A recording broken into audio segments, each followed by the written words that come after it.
Selamat hari Minggu Bapak Ibu, selamat kita ketemu lagi dalam bentuk online hari ini, dalam ibadah online hari ini. Doa saya kita semua diberkati Tuhan lagi melalui semua ibadah hari ini, baik melalui pujian penyembahan, juga melalui kebenaran firman Tuhan yang akan disampaikan oleh Bu Sarah hari ini, khususnya tentang Akulah Pokok Anggur. Sebelum kita masuk dalam ibadah ini, sebelum kita memuji menyembah Tuhan, mari kita tundukkan kepala, kita berdoa. Tuhan, kami bersyukur, terima kasih karena hari ini kami ada waktu kesempatan lagi untuk duduk diam di rumah kami, untuk beribadah bersama-sama, memuji menyembah-Mu, dan juga duduk diam di sekitar kebenaran firman-Mu untuk mendengarkan suara-Mu. Terima kasih untuk waktu ini, hamba berdoa kiranya melalui ibadah hari ini, melalui pujian dan penyembahan, melalui firman Tuhan yang akan disampaikan Ibu Sarah, seluruh rangkaian ibadah hari ini, kami semua tanpa terkecuali, yang melihat, menonton, mengikuti ibadah hari ini, kami semua diberkati oleh Tuhan. Terima kasih Tuhan.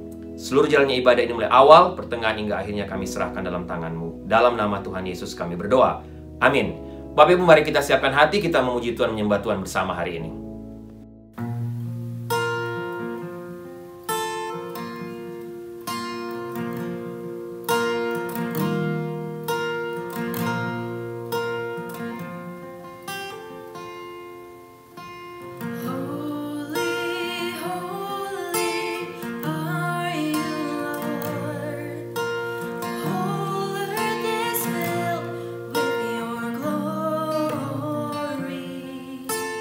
Let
Bapak Ibu semua, kita mengucap syukur kita masuk ke minggu yang ketiga bulan Maret, tanggal 21 Maret 2021, dan saya masih melanjutkan firman Tuhan dalam seri khotbah tentang akulah, 7 perkataan Tuhan Yesus tentang siapa Dia, dari kitab Yohanes. Dan kita hari ini secara khusus akan membahas tentang akulah pokok anggur yang benar. Mari kita berdoa. Bapa dalam surga, kami mengucap syukur karena kami bisa belajar kebenaran firman Tuhan tentang siapa dirimu sendiri yang engkau sebutkan dalam kitab Yohanes. Kami berdoa hari ini tentang akulah pokok anggur menjadi kunci untuk kami bisa serius, makin serius dengan Tuhan. Berkatilah firman Tuhan hari ini, berkatilah supaya tiap-tiap kami boleh dikuatkan, boleh membangun relasi kami dengan Tuhan makin dalam lagi menjelang hari kedatangan-Mu. Berkati hamba yang akan menyampaikan kebenaran firman Tuhan hari ini, bahkan berkatilah semua Bapak Ibu yang mendengarkannya. Kami sama-sama diberkati, diurapi melalui bagian firman Tuhan hari ini. Dalam nama Tuhan Yesus. Amin. Bapak Ibu, sekali lagi hari ini kita sampai kepada pokok yang ketiga dari 7 perkataan. Kita hanya akan bahas 4 selama bulan ini, tentang apa kata Tuhan Yesus tentang dirinya sendiri. Dan menurut saya kebenaran hari ini yang hendak kita bahas merupakan pokok yang sangat-sangat penting menjelang kedatangan Tuhan Yesus kembali.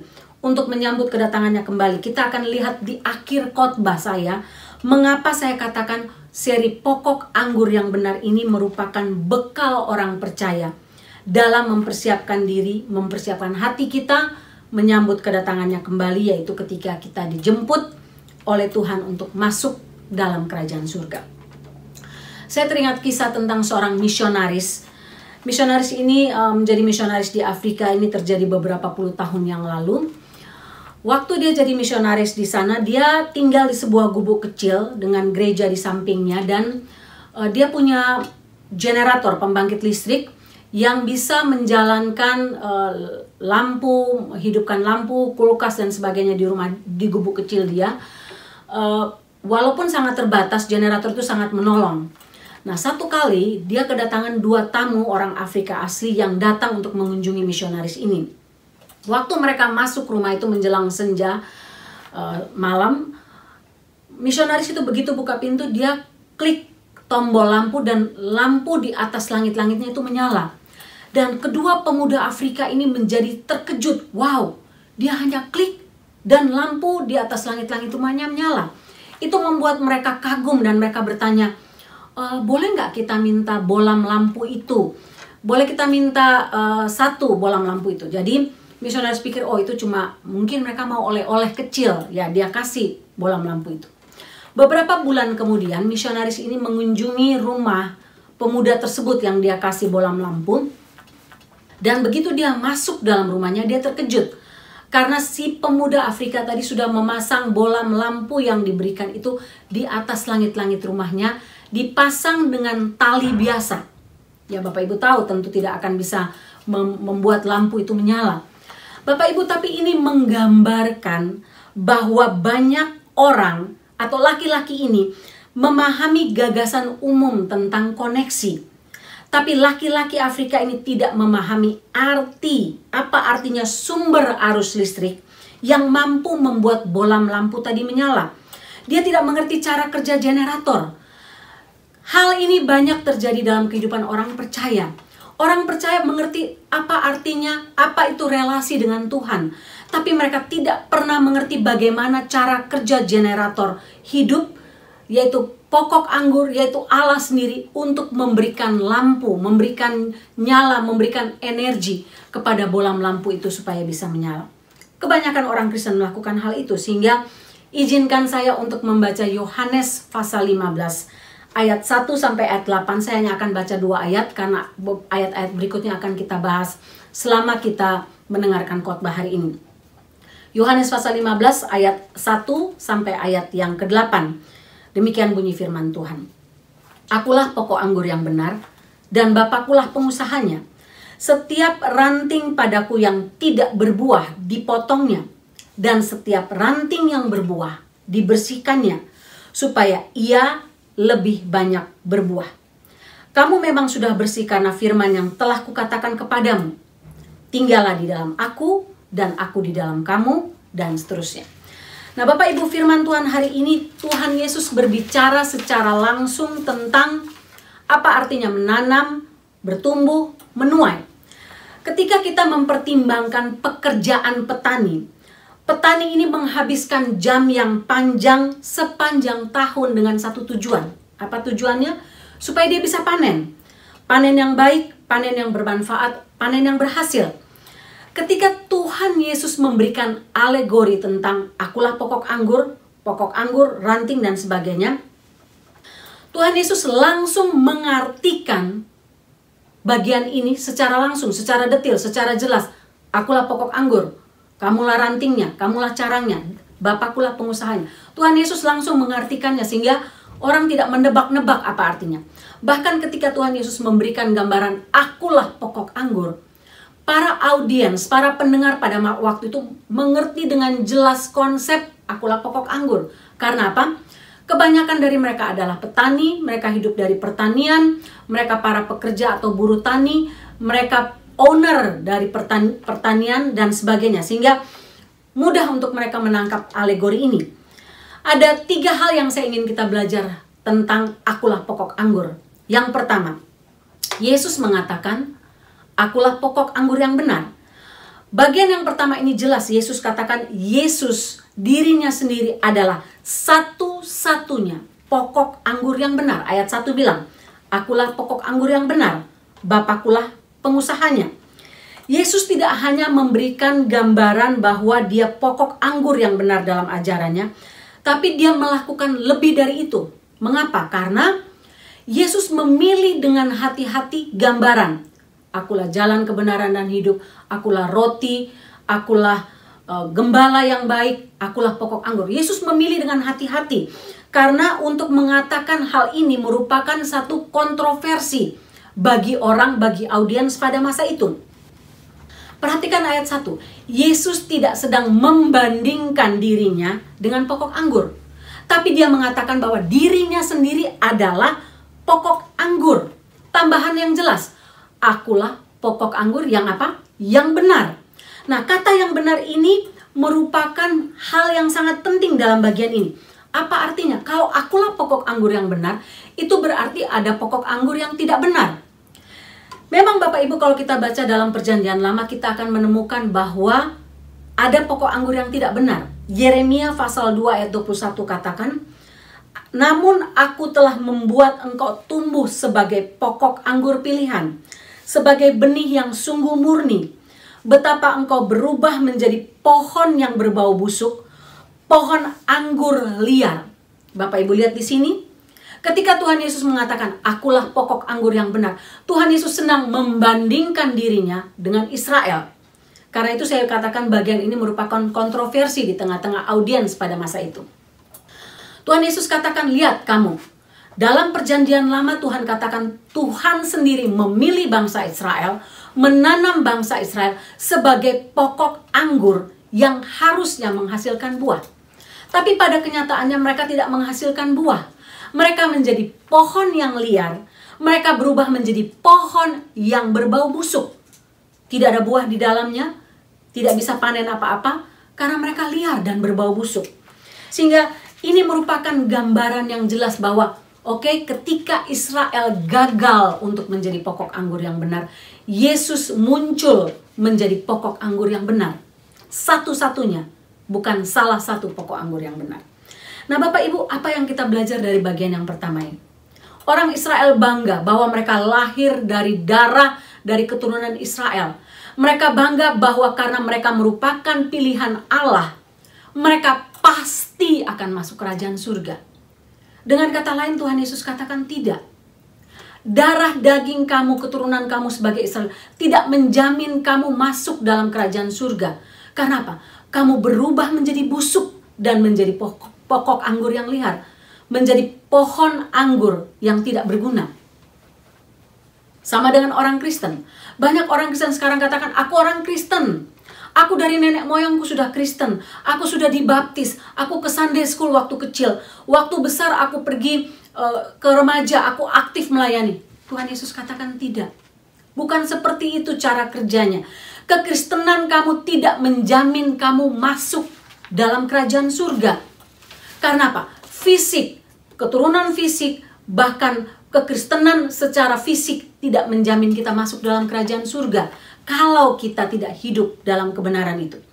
Matius pasal 7 ayat 15-23 itu bagian yang sangat jelas bicara soal ini. Saya ingin kita lihat sebentar Matius pasal 7 ayat 15-23. Waspadalah terhadap nabi-nabi palsu yang datang kepadamu, yang menyamar seperti domba, sesungguhnya mereka adalah serigala yang buas. Dari buahnya lah kamu akan mengenal mereka.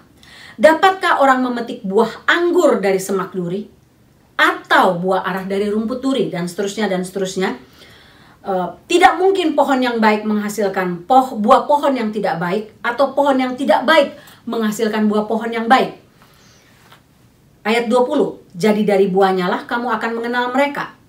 Bukan setiap orang yang berseru kepadaku, Tuhan, Tuhan. Bukan setiap orang yang katakan, oh aku keturunan Yahudi, oh aku orang Kristen, yang akan masuk ke dalam kerajaan sorga. Melainkan dia yang melakukan kehendak Bapakku yang di surga. Ingat, Tuhan Yesus sambung bagian ini dengan nubuatan tentang akhir zaman. Pada hari terakhir, banyak orang akan berseru, Tuhan, Tuhan, bukankah kami bernubuat demi namamu, mengusir setan demi namamu, mengadakan mujizat demi namamu. Ayat 23 bagian yang sangat penting. Pada waktu itulah aku akan berterus terang kepada mereka dan berkata, aku tidak mengenal kamu. Enyalah daripadaku kamu sekalian pembuat kejahatan. Wow, Bapak Ibu. Luar biasa. Bagian ini jelas Tuhan Yesus katakan, bukan karena kamu keturunan Yahudi, bukan karena kamu orang Kristen dari kecil bisa menyelamatkan kamu, bukan karena kamu sudah dibaptis, aktif melayani. Tidak, Tuhan bilang, enyalah kamu. Aku tidak mengenal kamu semua pembuat kejahatan. Bapak Ibu, banyak kali kita melihat dalam dunia ini orang menyebut dirinya Kristen, tapi tidak hidup dalam hidup kekristenan yang Tuhan Yesus ajarkan. Mereka bukan pokok anggur yang benar. Israel bukan pokok anggur yang benar. Orang Kristen tidak melakukan apa yang harus dilakukan. Bapak Ibu mungkin terkejut sekarang dengan berita tentang Ravi Zacharias. Bapak Ibu pasti sudah dengar berita ini di mana-mana. Seorang pengkhotbah, seorang apologetik yang sangat terkenal. Tapi ketika dia meninggal beberapa bulan lalu kalau nggak salah, mulai muncullah cerita tentang pelecehan seksual yang dilakukan. Bukan terhadap satu orang Bapak Ibu, tetapi terhadap ratusan perempuan muncul. Saya nggak tahu kebenarannya, masih diinvestigasi. Tapi kalau seandainya ini benar, betapa kita telah menjadi pokok anggur yang liar dan yang busuk. Belum lagi cerita tentang Kurt Lenz. Bapak Ibu tahu siapa dia? Dia seorang pastor Hillsong dari New York yang menjangkau banyak artis termasuk Justin Bieber untuk percaya kepada Tuhan Yesus. Terlibat dengan perselingkuhan, dengan kebohongan, dengan moral failure, dan akhirnya dia dipecat dari gerejanya.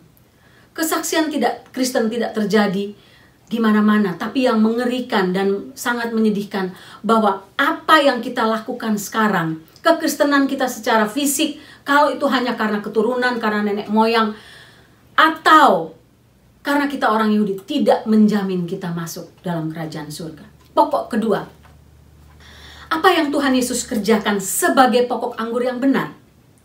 Ayat 2 katakan, sebagai pokok anggur yang benar Tuhan Yesus buat apa? Setiap ranting padaku yang tidak berbuah, dipotongnya.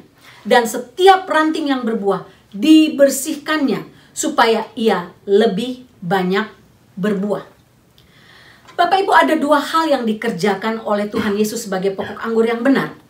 Tuhan Yesus menggambarkan ada dua jenis ranting. Ranting yang tidak berbuah dan ranting yang berbuah. Ada banyak persamaan tentang ranting-ranting ini. Persamaan ranting ini ketika kita melihat, oh ranting berbuah dan berbuah itu sudah lebih dalam. Tapi persamaan secara sekilas, kita akan menemukan bahwa ranting ini punya persamaan warna, bentuk, lalu daun-daunnya, lalu bukan itu saja, mereka sama-sama menempel pada pokok anggur dan berbagai hal lain yang merupakan kesamaan. Tapi ada hal perbedaan yang sangat mencolok antara ranting satu dengan yang ranting yang lain. Tuhan Yesus katakan ada ranting yang berbuah dan ada ranting yang tidak berbuah. Banyak orang Kristen berusaha mengidentifikasikan dirinya sebagai ranting yang berbuah. Tapi mari kita lihat, apakah kita menjadi ranting yang tidak berbuah ataukah ranting yang berbuah. Kita lihat apa yang dilakukan Tuhan Yesus terhadap ranting yang pertama, ranting yang tidak berbuah. Yohanes 15 ayat 2 tadi katakan, setiap ranting padaku yang tidak berbuah, dipotongnya. Nah, menarik, kata dipotong ini tidak ditemukan dalam tafsiran asli bahasa Alkitab bahasa Yunani. Kata bahasa Inggris dia pakai take it away, tapi dalam bahasa Yunaninya dia pakai kata airo. Kata airo ini artinya raise up, elevate, atau lift up. Artinya dalam terjemahan bahasa Indonesia bukan dipotong, tapi lebih tepatnya diangkat atau dipindahkan ke atas atau dinaikkan ke atas.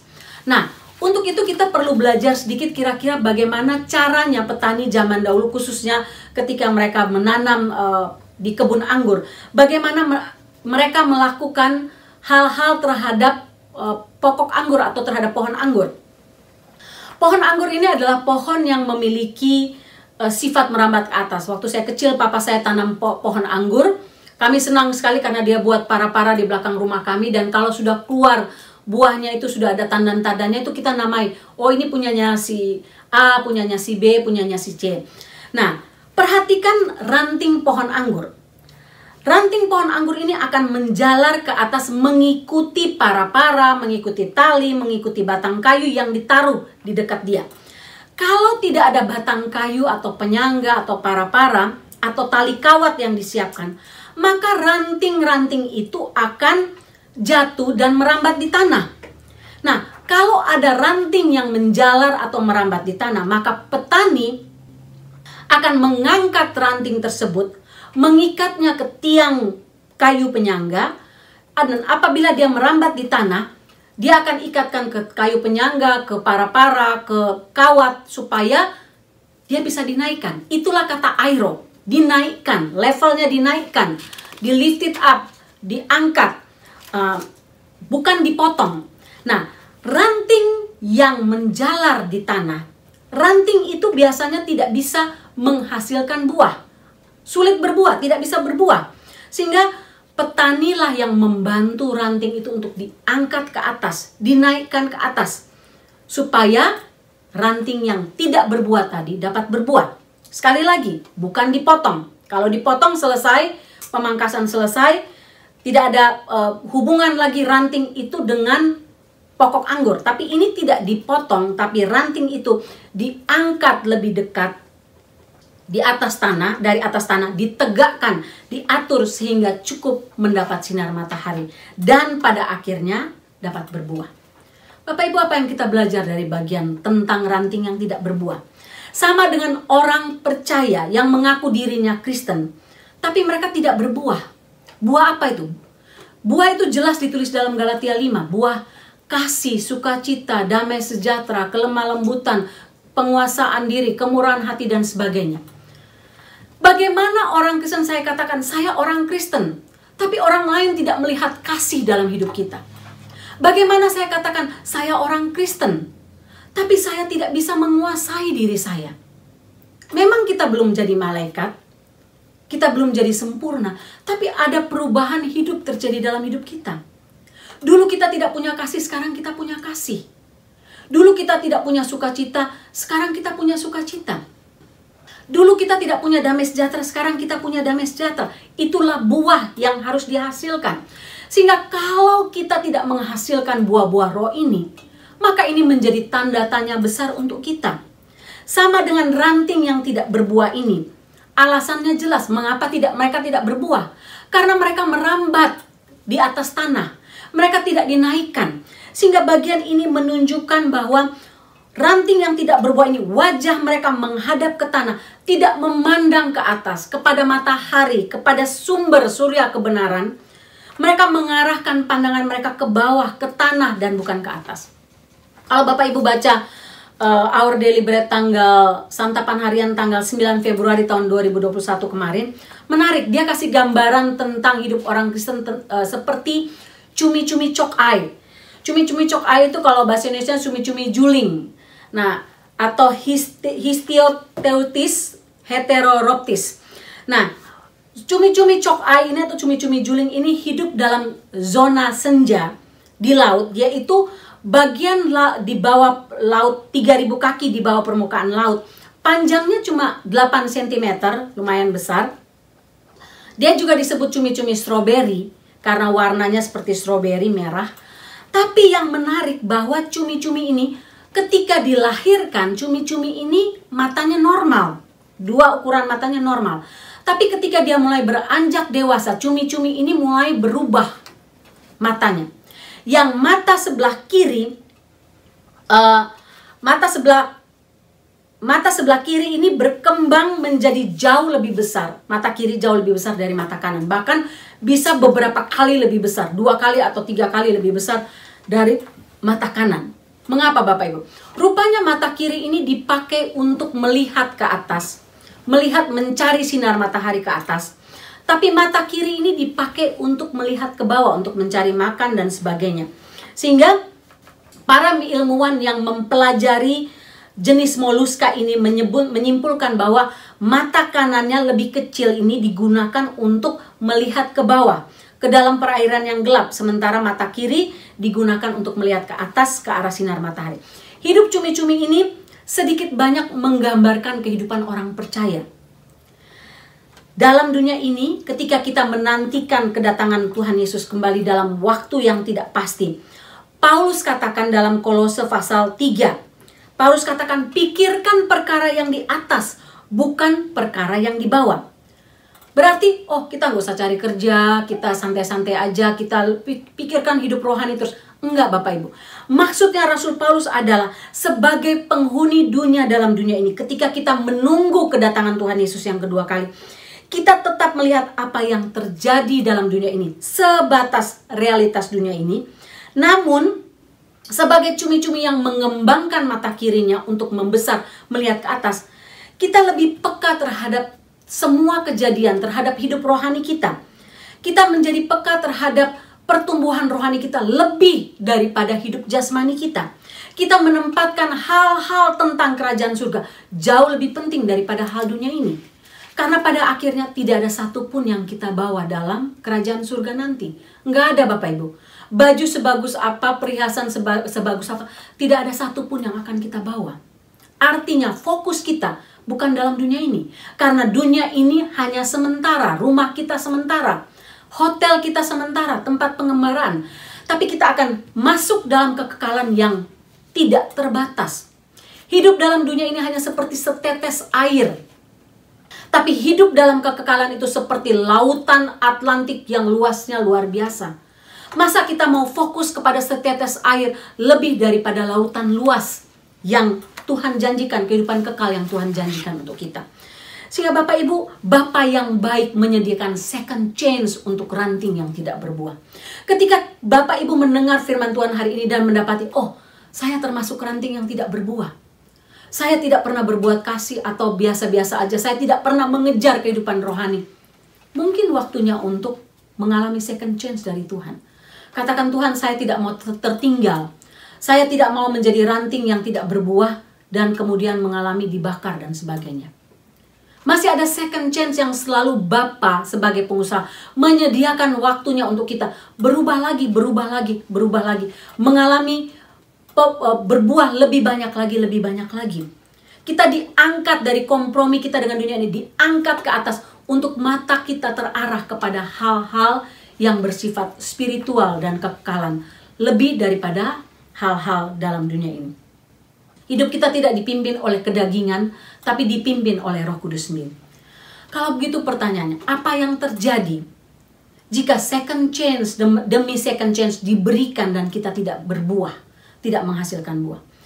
Yohanes 15 ayat 6 jelas katakan, barang siapa tidak tinggal dalam aku, ia dibuang keluar seperti ranting dan menjadi kering. Kemudian dikumpulkan orang dan dicampakkan ke dalam api lalu dibakar. Ketika ranting ini dinaikkan ke atas, petani mengharapkan dia dapat buah, menghasilkan buah. Tapi ketika ranting yang dinaikkan ini tidak menghasilkan buah, petani akan memotongnya. Karena Dia menghabiskan nutrisi untuk bagian lain yang berbuah. Sehingga dia harus dipotong. Sesudah dia dipotong, dia akan menjadi kering. Sesudah dia kering, dia tidak berguna, maka dia akan dimasukkan ke dalam kayu api sebagai kayu api untuk dibakar.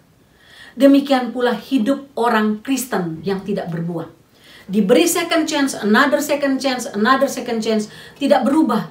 Tetap keras kepala, tetap mengeraskan hati, tidak mau bertobat. Tuhan akan memotong kita sehingga kita dibuang ke dalam kekekalan. Pada waktu Tuhan Yesus datang kembali, kita akan masuk ke dalam api kekekalan. Kekal selama-lamanya, tidak ada waktu lagi untuk katakan, Tuhan izinkan aku untuk berubah. Nggak ada.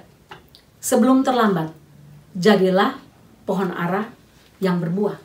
Kalau kita menemukan kita sebagai ranting yang tidak berbuah, minta Tuhan, beri saya second chance lagi untuk bisa berbuah. Contoh dari ranting yang tidak berbuah ini jelas, Bapak Ibu. Jelas itu adalah Yudas Iskariot yang diberikan dalam bagian ini sebelumnya. Yudas menempel dengan Tuhan Yesus 3,5 tahun lamanya. Tapi dia tidak pernah berbuah. Dia hidup dalam kejahatan, hidup dengan keinginan hasrat akan uang dan uang. Sehingga akhirnya dia dipotong, dibuang, menjadi kering dan dibakar. Pada waktu kedatangan Tuhan Yesus yang kedua kali, kita tahu kemana dia akan pergi. Bapak Ibu, jangan berpikir bahwa menjadi orang Kristen yang penting adalah, oh saya memberikan persepuluhan, saya melayani, saya ke gereja. Enggak Bapak Ibu. Itu bagian lain. Tapi bagian lain adalah menghasilkan buah kasih, sukacita, damai sejahtera. Tanyakan pada diri kita, sudahkah buah roh ini saya hasilkan dalam hidup saya? Yang kedua, apa yang dilakukan Tuhan Yesus terhadap ranting yang berbuah dan tidak berbuah? Yang kedua, terhadap ranting yang berbuah. Yohanes 15 ayat 2 katakan, setiap ranting yang berbuah dibersihkannya supaya apa? Ia berbuah lebih banyak lagi. Ranting yang berbuah adalah ranting yang melekat pada pokok anggur dan menghasilkan buah. Tetapi agar rantingnya ini menghasilkan buah lebih banyak lagi, ranting ini harus dibersihkan. Itulah yang dilakukan oleh petani anggur. Ketika dilihat, oh ranting ini berbuah, bagus. Tapi supaya rantingnya berbuah lebih banyak lagi, dia akan memotong atau memangkas bagian-bagian yang kotor. Daun yang kotor, yang kering, yang membusuk, carang-carang yang membusuk dibersihkannya. Dan ketika dia melakukan proses pembersihan ini, petani menggunakan pisau, alat tajam, alat kerat untuk membersihkan cabang-cabangnya. Sehingga menimbulkan rasa sakit. Bapak Ibu, dalam kehidupan kita sebagai orang Kristen, jika kita sudah menghasilkan buah, supaya buah kita lebih banyak, maka Tuhan akan memangkas hidup kita. Membersihkan hidup kita dari hal-hal kotor, najis yang masih melekat dari hidup lama kita. Itu terjadi, proses itu terjadi seumur hidup kita. Dan ketika kita dipangkas, dikerat, dibersihkan, ada rasa sakit. Ada rasa sakit yang terjadi. Itulah proses yang terjadi dalam hidup orang percaya. Tuhan mengizinkan masalah, pergumulan, masalah kesehatan, tekanan hidup, tekanan dalam keluarga, tekanan dalam pergaulan, masalah finansial, masalah keluarga dan sebagainya, di pekerjaan dan sebagainya, untuk membersihkan kita dari hidup lama kita. Tiap-tiap hari kita dibersihkan sedikit demi sedikit, sehingga kalau kita sedang mengalami proses pembersihan, jangan merasa diri aneh, jangan putus asa, jangan kendur. Berterima kasihlah karena Tuhan masih mau membersihkan kita. Sangat menyedihkan kalau kita tidak mau dibersihkan lagi karena kita mau hidup dalam rasa nyaman. Jujur Bapak Ibu, saya tipe orang yang takut dengan penderitaan. Kadang-kadang saya bilang sama Tuhan, Tuhan saya nggak mau menderita, saya nggak mau dikerat. Tapi ketika saya nggak mau dikerat, hidup saya penuh dengan semak belukar dan tidak menghasilkan buah lagi. Sangat berbahaya Bapak Ibu. Ada satu ilustrasi tentang seorang anak. Dia mengeluh, Tuhan kenapa engkau izinkan aku mengalami banyak sekali pergumulan. Pergumulan satu demi pergumulan satu. Dia masih remaja dan baru menjadi Kristen beberapa tahun. Lalu satu kali dia lewat di perkebunan anggur. Dia lihat ada pohon anggur yang banyak sekali daun-daun. Sekitarnya ada semak belukar, duri-duri di sekitar sana. Lalu kelihatan benak tidak terurus. Sudah seperti pohon liar tumbuh di situ di tengah-tengah pohon lainnya. Lalu Tuhan berbisik, sebagai pokok anggur Tuhan berbisik kepada dia, kamu mau jadi seperti itu? pohon anggur itu tidak berbuah lagi. Pohon anggur itu tidak menghasilkan apa-apa. Kalau saya tidak mengerat hidup kamu, kamu akan jadi seperti pokok anggur itu. Kamu mungkin bertanya-tanya, mengapa rentetan pencobaan, pergumulan masalah menimpa hidup saya? Tapi lihat kebun anggur itu dan belajarlah. Ketika petani memutuskan, saya nggak mau urus lagi kebun anggur itu, maka kebun anggur itu akan menjadi kebun anggur yang liar, yang busuk, yang tidak menghasilkan buah. Petani nggak mengharapkan buah. Karena musim panen sudah lewat, pohon anggur itu tidak menghasilkan buah, petani tidak mengurusnya lagi. Bapak Ibu, maukah hidup kita seperti itu? Kita mungkin rasa aman, oh nggak ada masalah. Tapi sangat mengerikan karena kita berhenti menghasilkan buah. Kita tidak saja menghasilkan buah yang kecut, buah yang sedikit, tapi kita berhenti menghasilkan buah karena proses pengikisan, proses pemangkasan, proses pembersihan berhenti. Bapak Ibu, yang rugi kita sendiri, yang menderita kita sendiri, yang tidak dapat rewardnya kita sendiri. Sehingga bersyukurlah kalau kita masih diproses Tuhan, dikikis Tuhan, dikerat oleh Tuhan untuk menghasilkan buah kasih, sukacita, damai sejahtera, dan sebagainya. Yohanes 15 ayat 8 katakan, dalam hal inilah Bapakku dipermuliakan, yaitu jika kamu berbuah banyak, dan dengan demikian kamu adalah murid-muridku. Tuhan Yesus tidak meminta kita punya semua hal dalam dunia ini, semua tipe kesuksesan dalam dunia ini yang dikejar oleh orang dunia. Tapi Tuhan Yesus mengharapkan kita berbuah, menghasilkan buah roh. Dan buah roh ini sesuatu yang tidak bisa dicontek, tidak bisa ditiru Bapak Ibu, tidak bisa. Itu sesuatu yang memang harus dihasilkan dalam hidup kita sebagai orang percaya, sebagai ranting yang berbuah. Yang ketiga, yang terakhir, bagaimana agar kita menjadi ranting yang tetap menghasilkan buah. Sudah berbuah, tapi bisa tetap menghasilkan buah. Bahkan bisa buah lebih banyak lagi. Apa kata pokok anggur tentang hal yang ketiga? Yohanes 15 ayat 4 katakan, tinggallah di dalam aku, dan aku di dalam kamu. Sama seperti ranting tidak dapat berbuah dari dirinya sendiri, kalau ia tidak tinggal pada pokok anggur. Demikian jugalah kamu tidak berbuah jika kamu tidak tinggal dalam aku. Akulah pokok anggur, kamulah ranting-rantingnya. Barang siapa tinggal di dalam aku dan aku di dalam dia, ia berbuah banyak. Sebab di luar aku, kamu tidak dapat berbuat apa-apa. Sebagai pokok anggur yang benar, Tuhan Yesus menutup bagian ini dengan gambaran kesimpulan yang jelas. Rahasia agar kita dapat menjadi ranting yang tetap berbuah, bahkan menghasilkan buah lebih banyak lagi, adalah hanya satu. Tinggallah di dalam aku, dan aku tinggal di dalam kamu. Nggak ada rahasia lain Bapak Ibu.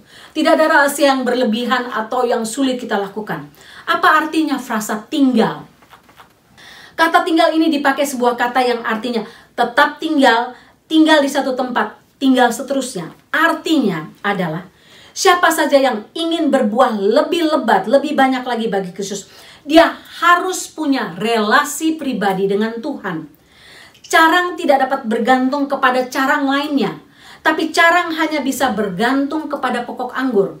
Carang satu tidak bisa bergantung kepada carang lainnya, tapi masing-masing carang ini bergantung kepada pokok anggur. Ketika mereka menempel, melekat pada pokok anggur, maka mereka bisa menghasilkan buah.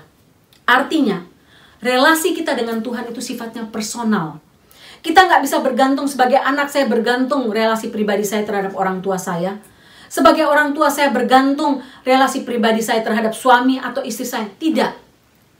Seorang istri Kristen akan menemukan bahwa dia harus mengerjakan keselamatannya. Suaminya yang mungkin bukan dalam Tuhan, atau istrinya yang mungkin bukan dalam Tuhan, atau anaknya yang mungkin bukan dalam Tuhan, harus dibawa, dibimbing untuk melekat kepada pokok anggur. Dan masing-masing harus menjalin hubungan dengan Tuhan sendiri-sendiri. Tidak bergantung kepada carang, tidak bergantung kepada carang yang lain. Dalam seorang ahli bahasa mendeskripsikan kata tinggal ini adalah tinggal dalam Kristus, artinya beristirahat dalam Dia, beristirahat dengan tenang tanpa rasa takut, cemas, sampai Anda tertidur dengan rasa nyaman dalam pelukan juru selamat Anda dengan damai. Bapak Ibu, Hal terpenting supaya kita tetap berbuah adalah tetap terhubung, melekat pada pokok anggur itu. Kita tinggal di dalam dia dan dia di dalam kita. Coba kita pikirkan secara logis. Pokok anggur, pohon anggur. Bagaimana carang ini bisa berbuah kalau dia tidak menempel pada pokok anggur? Bagaimana carang ini bisa mendapat makanan yang dialirkan dari akar ke batang kalau dia tidak menempel? Carang ini harus menempel sehingga dia bisa dapat sari makanan yang disalurkan dari akar ke batang. Dia harus tetap menempel kepada pokok anggur itu. Dia tidak bisa mendapatkan nutrisi apapun kalau dia terlepas dari pokok anggur itu. Bapak Ibu, sama dengan kita manusia. Artinya hidup kita bergantung 100% terhadap pokok anggur. Kita depend 100%, kita nggak bisa berjalan sendiri, nggak bisa. Hidup kita semua hal bergantung kepada Tuhan. Kita pikir, oh saya bisa menyenangkan Tuhan dengan kekuatan dan usaha saya sendiri. Nggak bisa Bapak Ibu. Kekuatan usaha kita terbatas untuk menyenangkan Tuhan. Perbuatan baik kita terbatas untuk menyenangkan Tuhan. Nggak ada yang bisa menyenangkan Tuhan. Selain Tuhan minta apa? Tinggal di dalam aku dan aku di dalam kamu. Jalinlah hubungan pribadi dengan aku tiap-tiap hari. Itu yang aku butuhkan. Itu yang aku minta. Nggak ada yang lain. Kita tidak bisa berbuat apa-apa jika kita berada di luar Tuhan. Mungkin Bapak Ibu katakan, ya saya bisa. Saya bisa tetap mengurus keluarga saya, bekerja, naik Mount Everest, atau pergi ke bulan, melakukan berbagai usaha ini itu tanpa Tuhan.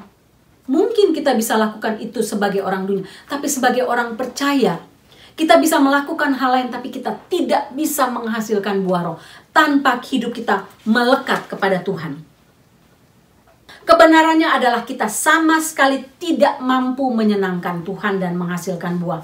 Sampai kita benar-benar bergantung pada Yesus Kristus sebagai pokok anggur. Melekat kepadanya. Dan pikiran ini memang bertentangan dengan manusia. Khususnya kita yang hidup di Amerika. Individualistis. Dependennya sangat tinggi terhadap diri sendiri. Bahkan kadang orang Amerika menjadikan dirinya sendiri sebagai Tuhan atas hidupnya.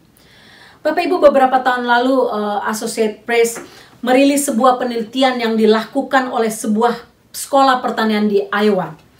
Dilaporkan bahwa 100 dari hasil produksi 100 batang jagung dari 1 hektar tanah, selain dari banyak jam kerja petani yang dicurahkan di situ, batang-batang jagung ini untuk menghasilkan batang yang baik, mereka membutuhkan 4 juta liter air.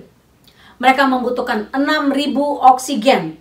Mereka membutuhkan 5.200 libis karbon.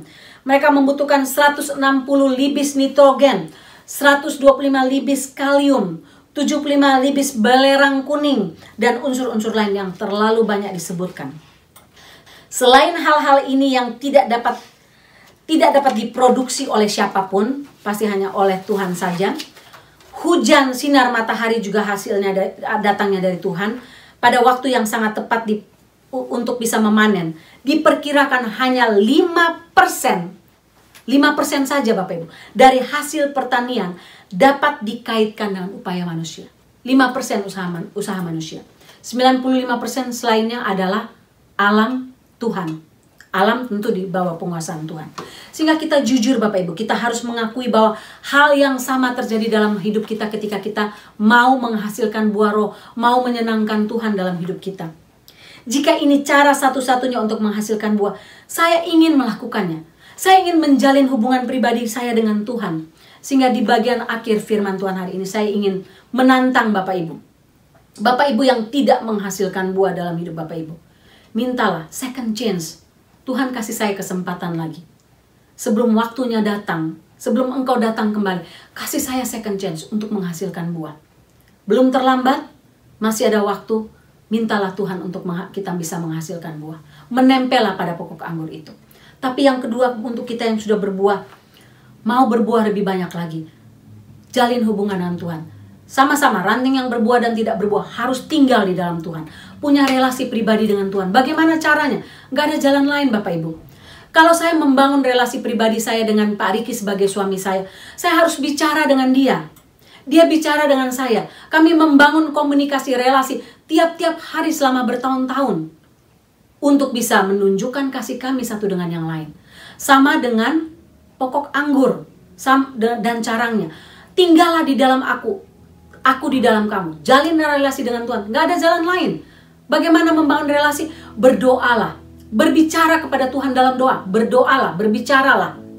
Tapi juga mendengarkan. Dalam relasi suami istri tidak hanya ada satu sisi, satu pihak orang bicara terus, yang satunya jadi pendengar. Enggak, ada timbal balik. Kita bicara sama Tuhan melalui doa, tapi kita mendengar firman-Nya ketika kita membaca, merenungkan firman-Nya tiap hari. Kita mendengar suara Tuhan. Hanya simple Bapak Ibu. Jalin relasi dengan Tuhan. Kalau kita rasa ini hal yang penting, lebih penting dari hidup dalam dunia ini yang sifatnya sementara, bangunlah relasi dengan Tuhan. Bukan 5 menit, bukan 10 menit, bukan 15 menit. Tiap-tiap hari bangun. Hari ini 15 menit. Bulan depan bisa jadi lebih 1 jam. Bulan depan lebih banyak lagi. Menjalin relasi pribadi dengan Tuhan. Percayalah ketika dia datang kembali, dia akan menemukan, oh, kamu sudah menghasilkan buah. Aku mengenal kamu, masuklah dalam kerajaanmu. Daripada sampai Tuhan menemukan kita, oh, kamu menjadi carang yang tidak berbuah, udah diberi second chance juga tidak berbuah. Pergilah kamu, aku tidak mengenal kamu. Bapak Ibu, saya berdoa supaya kebenaran firman Tuhan hari ini sungguh men-challenge kita untuk mengambil keputusan hari ini menjadi carang, menjadi ranting yang berbuah, yang melekat kepada pokok anggur, bergantung penuh pada pokok anggur, menjalin relasi dengan pokok anggur itu. Mari kita berdoa. Bapa dalam surga, mungkin ada di antara kami yang mendapati bahwa kami tidak tinggal di dalam Engkau. Kami mengaku Kristen tapi kami Kristen yang palsu. Kami menjadi Kristen yang tidak berbuah. Bahkan sudah diberi second chance dan tidak berbuah. Kami tidak punya relasi pribadi dengan Tuhan. Kami mengaku Kristen tapi kami tidak pernah berdoa, tidak pernah membaca Alkitab, tidak mau menjalin hubungan pribadi dengan Tuhan. Kami menganggap hal ini sepele.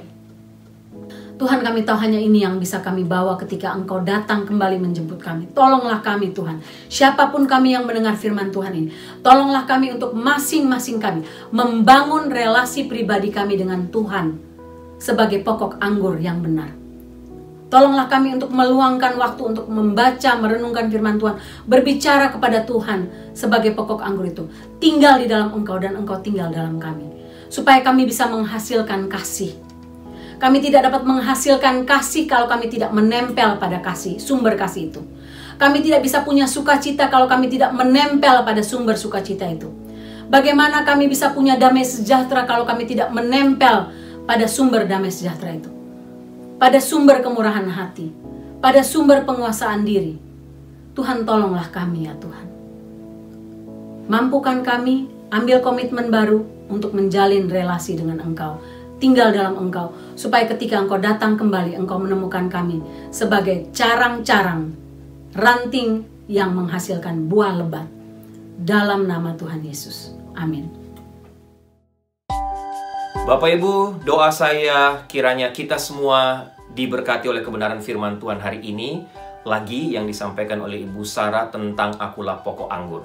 Doa saya kita semua dikuatkan, kita semua mendapatkan pengetahuan baru, dan bagian firman Tuhan ini bisa kita jadikan pegangan, landasan untuk kita bagaimana kita harus hidup lagi sebagai orang percaya, khususnya dalam menghasilkan buah tiap-tiap hari dalam hidup kita, sehingga kita bisa menjadi berkat bagi banyak orang. Sebelum saya tutup dalam doa berkat, selamat ulang tahun untuk Ibu Sarah Lomban, pengkhotbah kita hari ini yang berulang tahun tanggal 15 Maret. Selamat ulang tahun juga untuk Ibu Itali yang ulang tahun tanggal 19 Maret. Tuhan Yesus berkati Ibu Sarah, Tuhan Yesus berkati juga Ibu Ita, selalu dalam hidup mereka tiap-tiap hari. Baik, Bapak Ibu jemaat yang kekasih, tundukkanlah kepalamu, arahkanlah hatimu kepada Tuhan, dan terimalah berkat Tuhan. Anugerah keselamatan dari Tuhan Yesus Kristus, kasih sayang yang tidak berkesudahan dari Allah Bapa, serta penyertaan dari Roh-Nya yang kudus, kiranya menyertai engkau sekalian, mulai hari ini sampai Maranatha Tuhan Yesus datang kembali. Haleluya, amin.